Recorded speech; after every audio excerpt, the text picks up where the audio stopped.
Hello friends, welcome to Gold Education. चलिए आज हम आप लोगों से बात करते हैं चाइनीज़ रिवॉल्यूशन के बारे में। दोस्तों, हमने इससे पहले एक वीडियो अपलोड कर चुका है चाइना के बारे में, चाइना के चाइनीज़ डायनेस्टी के बारे में। उस वीडियो का आप जाकर प्लेलिस्ट में देख सकते हैं, वो वीडियो वहाँ पड़ी हुई है। चलिए आज हम चाइनीज़ रिवॉल्यूशन के बारे में बात करते हैं। दोस्तों, रिवॉल्यूशन के बारे में बात करने से पहले हम उसका थोड़ा बैकग्राउंड को जान लेते हैं, क्योंकि जब तक हम उसके बैकग्राउंड को नहीं जानेंगे तो हम उस चीज़ को आसानी से याद नहीं रख पाएंगे। तो हम जानते हैं कि चाइनीज़ रिवॉल्यूशन आखिर हुई कैसे थी। तो दोस्तों, उस समय को, उस पीरियड को आप याद कीजिएगा। तो चाइनीज़ रिवॉल्यूशन हमारा होता है दोस्तों 1911 को, 1911 में चाइनीज़ रिवॉल्यूशन होता है। तो उससे जस्ट 3 साल बाद देखेंगे आप तो वर्ल्ड वॉर फर्स्ट स्टार्ट हो जाता है। यानी कि वर्ल्ड वॉर फर्स्ट की जो है उस समय तैयारी चल रही थी। तो उस समय फ्रांस, यूके वगैरह ऐसे कंट्री को ढूंढ रहे थे जहाँ पे रिवॉल्यूशन वगैरह हो, जाके हम थोड़ा हेल्प करें तो वो हमारा आगे जाके हेल्प कर सकता है। तो उस समय चाइना में एक मूवमेंट चल रहा था, youth China movement. Youth China movement में जो यूथ लोग थे, जो वहाँ के यूथ थे, वो चाह रहे थे कि यहाँ से मोनार्किज्म ख़त्म हो, बादशाहत ख़त्म हो जाए और यहाँ पे रिवॉल्यूशन आए, नई गवर्नमेंट आए, रिपब्लिक हो, जहाँ जाके हम अपनी दुख बता सकें, हमारी नौकरी वगैरह हो, जॉब वगैरह खुले यहाँ पे। तो इसलिए वो उस पे लगे हुए थे। तो उसी में आके बाहर के लोगों ने, यूके वगैरह ने आके जोर दिया, तो फिर एक रेवोल्यूशन का रंग ले लिया, तो जिसको हमने नाम दिया चाइनीज़ रेवोल्यूशन या फिर जिन्हाई रेवोल्यूशन। हमने नहीं दोस्तों मतलब हिस्टोरियन ने, जो लोग हिस्ट्री वगैरह पढ़ते हैं, उन लोगों ने नाम दिया जिन्हाई रेवोल्यूशन। कब हुआ था दोस्तों? तो 1911 में, 1911 में जिन्हाई रेवोल्यूशन होगा। तो इससे क्वेश्चन दो तीन तरीके से पूछ सकता है, वो मैं आपको बता दे रहा हूँ। एक तो पूछेगा कि जिन्हाई रेवोल्यूशन किसको कहते हैं, वहाँ पे आपको 3-4 देश का नाम दे देगा।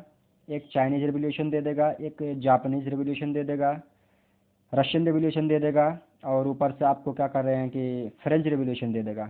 तो जिन्हाई रेवोल्यूशन नीचे 4 ऑप्शन होंगे, तो उसमें से आप देखेंगे चाइनीज़ रेवोल्यूशन भी होगा तो टिक कर दीजिएगा। या फिर ये भी दे देंगे चाइनीज़ रेवोल्यूशन का दूसरा नाम क्या है, जिन्हाई रेवोल्यूशन, और 3-4 दे देंगे इसी तरीके से। तो आपको जिन्हाई रेवोल्यूशन टिक करना, या फिर ये दे सकते हैं कि चाइनीज़ रेवोल्यूशन कब हुआ था, 1911 रहेगा, 1912 रहेगा, 1918 रहेगा, 1913 रहेगा। तो इस 3-4 तरीके से पूछ सकता है। आगे हम देखेंगे जब चाइनीज रिवॉल्यूशन होता है, तो रिवॉल्यूशन होने के बाद वहाँ से मोनार्किज्म खत्म हो जाती है। मोनार्किज्म खत्म होने के बाद वहाँ पे रिपब्लिक आती है। तो रिपब्लिक आने के बाद जो रिपब्लिक का नाम रखा जाता है, तो नाम उसका होता है Republic of China. Republic of China नाम रखा जाता है। तो अब देखेंगे रिपब्लिक ऑफ चाइना का जो रेवोल्यूशन हो रहा है, रिपब्लिक ऑफ चाइना बनने से पहले जो रेवोल्यूशन होता है, तो उसमें देखेंगे कि एक लीडर का नाम आएगा, डॉक्टर सन याट सेन। किसका नाम आएगा? डॉक्टर सन याट याट सेन। ये बढ़ चढ़ के हिस्सा ले रहे थे उसमें। इन्हीं के बदौलत आप कह सकते हैं कि ये मुमकिन हो पाया था। तो यही रिपब्लिक ऑफ चाइना का जो होता है फर्स्ट प्रेसिडेंट बनते हैं। फर्स्ट प्रेसिडेंट यही होते हैं, फर्स्ट प्रेसिडेंट।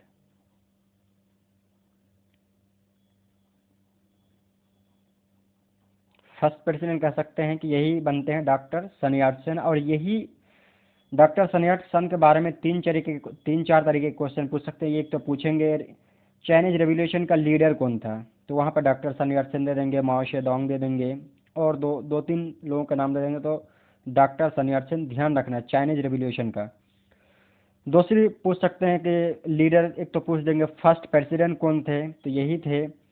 और मॉडर्न चाइना, मॉडर्न चाइना का जो फाउंडर के बारे में पूछा जा सकता है कि मॉडर्न चाइना का फाउंडर कौन थे। मॉडर्न चाइना, मॉडर्न चाइना का founder, founder of modern China,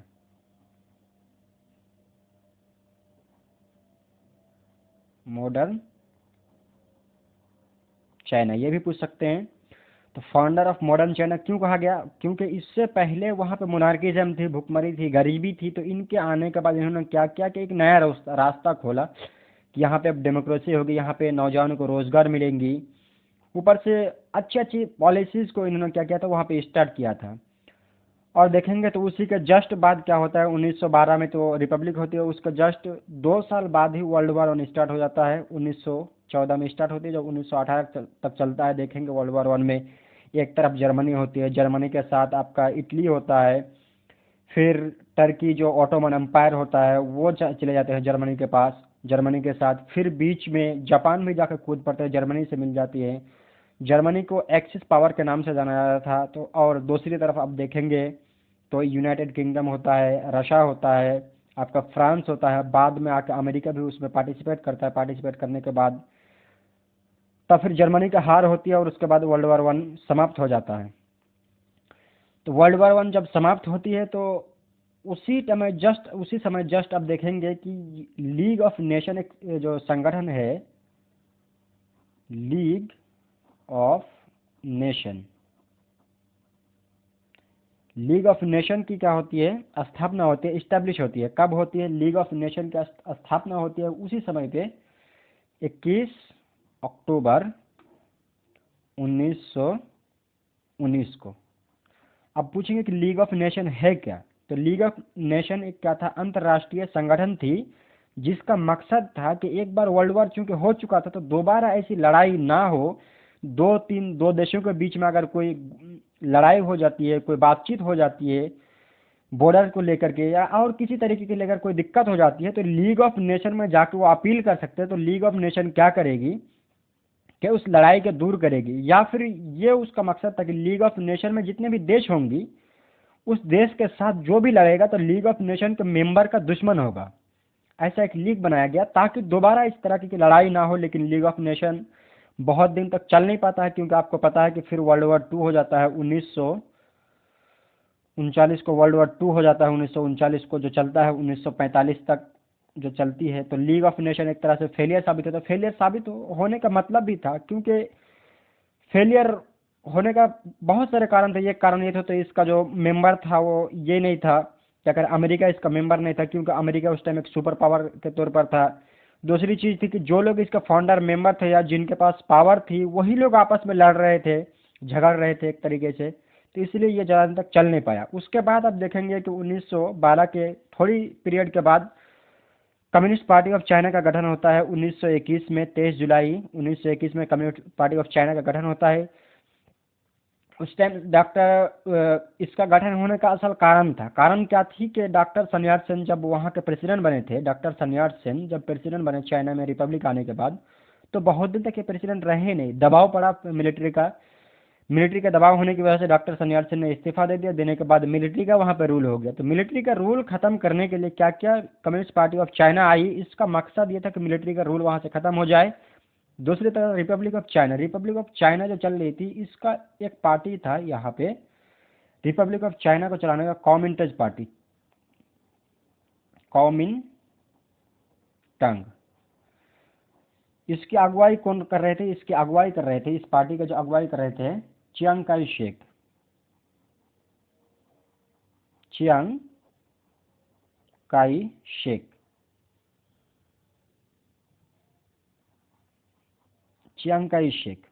तो इन्होंने, और यहाँ पे कम्युनिस्ट पार्टी जो रिपब्लिक ऑफ चाइना थी, कॉमिंटेज, जिसको कॉमिंटेज कहते हैं हम, कॉमिंटेज और कम्युनिस्ट पार्टी ने क्या किया, आपस में अलायंस कर लिया, गठबंधन कर लिया कि करके क्या करना है कि हमें मिलिट्री का रूल खत्म करना है। मिलिट्री का रूल खत्म करने के बाद चाइना में एक शांतिपूर्ण क्या करना है, गवर्नमेंट का स्थापना करना है। लेकिन इत्तेफाक से ऐसा नहीं हो पाता है। फिर होता है मिलिट्री को खत्म कर देता है, लेकिन इत्तेफाक से वहाँ पे शांति नहीं हो पाती है। क्यों?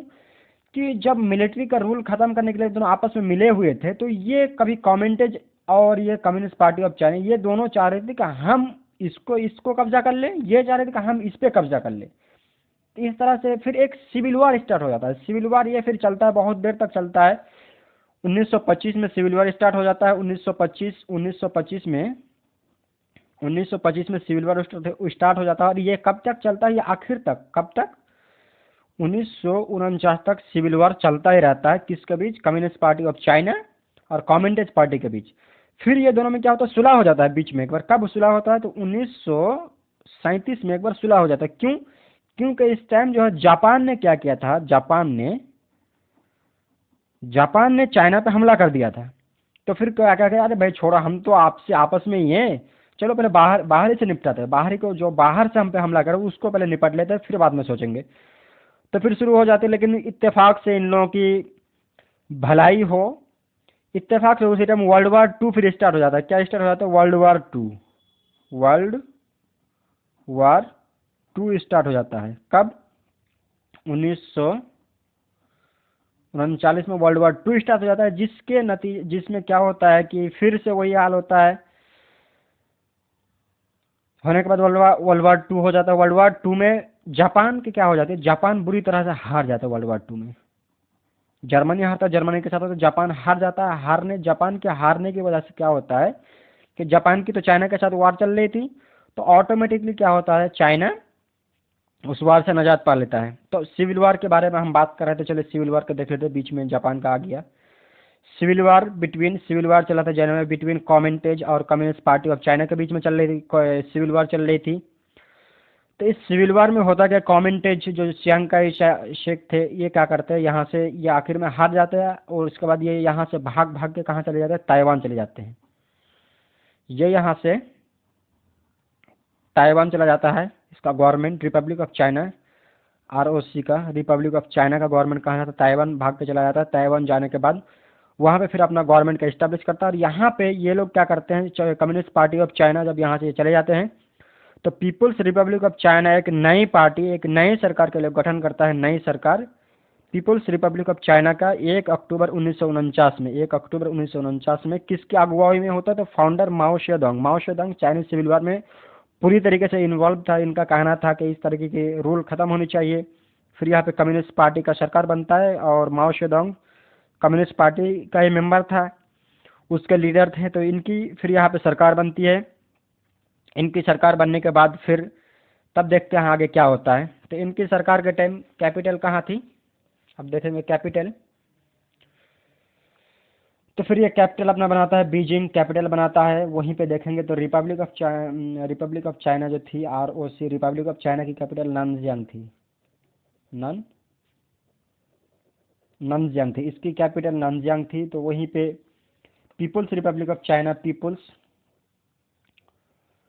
ऑफ चाइना ये अपना कैपिटल कहाँ करता है? बीजिंग शिफ्ट कर देता है। बीजिंग शिफ्ट करने के बाद फिर वहाँ पे अब एक कॉन्स्टिट्यूशन बनता है। इत्तेफाक की बात है, कॉन्स्टिट्यूशन बनता है। फर्स्ट प्रेसिडेंट के बारे में जानते हो? फर्स्ट प्रेसिडेंट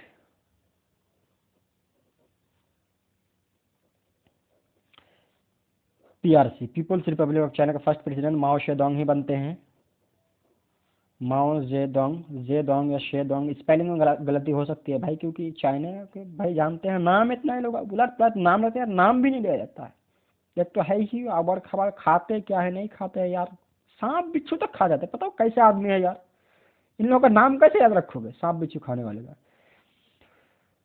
और दोस्तों अगर आप चाहते हैं कि नोट्स वगैरह चाह रहे हैं तो ऑफिशियल ये ग्रुप से आप जुड़ सकते हैं। 99 34 56 99 34 765604 पे आप कॉल कर सकते हैं। इस नंबर से कॉल करके नोट्स वगैरह के बारे में आप हमसे बातचीत कर सकते हैं, या अगर वीडियो वगैरह और चाहिए आपको प्राइवेट में तो भी बातचीत कर सकते हैं हमसे। आगे देखते हैं फर्स्ट प्रेसिडेंट, उसके बाद फर्स्ट कॉन्स्टिट्यूशन। जब पीपुल्स रिपब्लिक ऑफ चाइना स्थापना तो वहाँ पे एक फिर कॉन्स्टिट्यूशन साइन होता है। कॉन्स्टिट्यूशन 1954 में कॉन्स्टिट्यूशन बनता है, माओ शेडोंग के द्वारा एक कॉन्स्टिट्यूशन बनाई जाती है। फिर आगे देख लेते हैं नेशनल एंथम। तो national March of the volunteers national anthem थी। करंट कॉन्स्टिट्यूशन, यहाँ पे फिर एक बार कॉन्स्टिट्यूशन बनती है, कॉन्स्टिट्यूशन भंग होता रहता है। 1982 में इसका जो करंट कॉन्स्टिट्यूशन चल रहा है, 1982 में 2 तरीके देखे भाई, यहाँ से फिर 2 क्वेश्चन पैदा हो गया। 3 क्वेश्चन यहाँ से पैदा हो जाता है। 3 बहुत ही इंपॉर्टेंट क्वेश्चन पैदा हो जाता है यहाँ पे। ये तो जो करंट कॉन्स्टिट्यूशन चाइना का चल रहा है, ये कौन सा नंबर का है? तो ये 4th नंबर का है। दूसरी, पहली कॉन्स्टिट्यूशन कब बनी थी? फर्स्ट बनी थी 1954 में बनी थी, और पहला ये बना था। और ये जो अभी चल रहा है, करंट में चल रहा है, कब बना था? 1982 में। यही पूछेगा। और 3 और अगर देखना चाह रहे हैं कि कब कब बना था, तो एक 1954 में, 1975 में, 1978 में, 1982 में, ये 4 कॉन्स्टिट्यूशन है। तो इन दोनों से हमें मतलब है नहीं, इनके बारे में नहीं पूछेंगे उतना फुर्सत का एग्जामिनर को। ये तो ये पूछेंगे, पहला है, ये लास्ट है, बस इतना ही पूछेंगे। अब बात आती है कि UN, People's Republic of China जो है UN में एडमिट होता है। 25 अक्टूबर 1971 में। वहीं पे अगर देखेंगे रिपब्लिक ऑफ चाइना, ये 1924 अक्टूबर जिस दिन साइन हुआ था, यूएन इनफोर्स में आया था 24 अक्टूबर, तो उसी दिन 1945 में पीपुल्स रिपब्लिक ऑफ चाइना को क्या क्या फाउंडर थे वहाँ पे। और वहाँ के एक क्या कहते हैं वीटो पावर भी है इसके पास, वहाँ के परमानेंट मेंबर भी है Republic of China. Republic of China को मिली थी, लेकिन बाद में ये चीज़ आकर फिर क्या किसको मिल गई, पीपुल्स रिपब्लिक ऑफ चाइना को मिल गई। क्योंकि People's Republic of China Republic of China को अपना ही मानते हैं, लेकिन रिपब्लिक ऑफ चाइना बोलते कि नहीं हम अलग अलग कंट्री है जो ताइवान में है। कंफ्यूज नहीं होइएगा, कभी कभी पूछो ताइवान का ऑफिशियल नाम क्या है, तो रिपब्लिक ऑफ चाइना। ताइवान का ऑफिशियल नाम रिपब्लिक ऑफ चाइना ही है, और चाइना का ऑफिशियल नाम पूछेगा तो पीपुल्स रिपब्लिक ऑफ चाइना होगा। ठीक है, फिर आगे देखते हैं कि हमने बताया था कि चाइना के साथ उस समय में फिर एक वार हो गया था, जब सिविल वार चल रहा था। तो अगर देखेंगे सेकंड सिनो जापानीज वार, एक वार हुआ था कब, 1937 में। हमने बताया था तभी जो कम्युनिस्ट पार्टी और कम्युनिस्ट पार्टी ये दोनों आपस में गठबंधन कर लिए थे। फिर बाद में जब ये जापान हार जाती है, जापान के हारने के बाद फिर ये आपस में लड़ पड़ते हैं। तो कब हुआ था, 1947 में। अब देख रहे हैं दोस्तों यहाँ पे एक चीज़ लगा हुआ सेकंड, ये इसका मतलब है कि फर्स्ट भी हुआ होगा। तो हाँ भाई, फर्स्ट भी हुआ था। फर्स्ट कब हुआ था, फर्स्ट सीनो जापानीज में। सीनो देखिए एक चीज़ वहाँ पे, सीनो, सीनो मीन्स होता है चाइना। पूछ सकता है कि सीनो मीन्स क्या है, तो सीनो मीन्स चाइना है।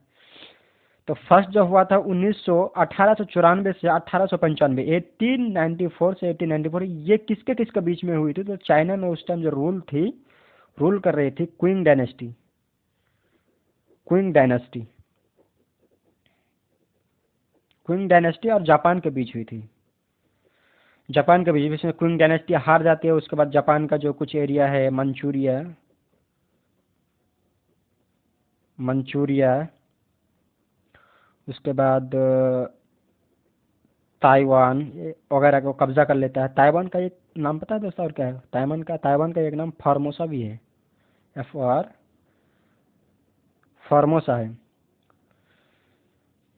ताइवान का एक नाम फार्मोसा भी है। तो हमने इतनी चीज़ जाना, और दूसरी चीज़ हमने तो बता ही दिया कि रिपब्लिक ऑफ चाइना एडमिट हुआ था 24 अक्टूबर 1945 को। तो दोस्तों आज के लिए, आज के वीडियो में इतना ही था। अगर वीडियो अच्छा लगा तो लाइक और शेयर ज़रूर कीजिएगा। अच्छा ना लगे, अगर कहीं पे कोई गलती लग रहा है आपको, तो बिल्कुल कमेंट कर सकते हैं बेझिझक। फिर हम उस गलती को अगले वीडियो में सुधार लेंगे, या फिर और किसी माध्यम से आपसे उस गलती के बारे में आपसे ज़रूर बातचीत कर लेंगे। अगर वीडियो अच्छा लगे तो ज़रूर लाइक कीजिएगा। और अगर आप चाह रहे हैं कि JNU के लिए B1 के लिए प्रिपरेशन करना चाह रहे हैं, तो ज़रूर ऑफिशियल जो नंबर 9934, ऑफिशियल नंबर 9934765604 से आप कॉल कीजिए, और डिटेल में आपसे हम बातचीत करेंगे। हमेशा ये नंबर चालू रहता है। ये व्हाट्सअप नंबर भी, आप इस नंबर से व्हाट्सअप भी कर सकते हैं। आपको नोट्स वगैरह चाहिए तो आप इस नंबर से हमसे बातचीत कर सकते हैं। उसके बाद हमें बताएंगे कैसे नोट्स वगैरह मिलेंगे। अगर तैयारी कर रहे हैं आप सीरियसली, देखिए तैयारी सीरियसली कीजिए, बहुत ज़्यादा मुश्किल नहीं है। आप तैयारी कीजिएगा तो आराम से हो जाइएगा। अगर सिलेबस वगैरह के बारे में आपको जानकारी लेनी हो तो आप बिल्कुल कमेंट में लिख सकते हैं सिलेबस के बारे में। फिर सिलेबस के बारे में हम एक अलग से डिटेल में वीडियो बना देंगे। चलिए दोस्तों, ठीक है, थैंक यू, शुक्रिया।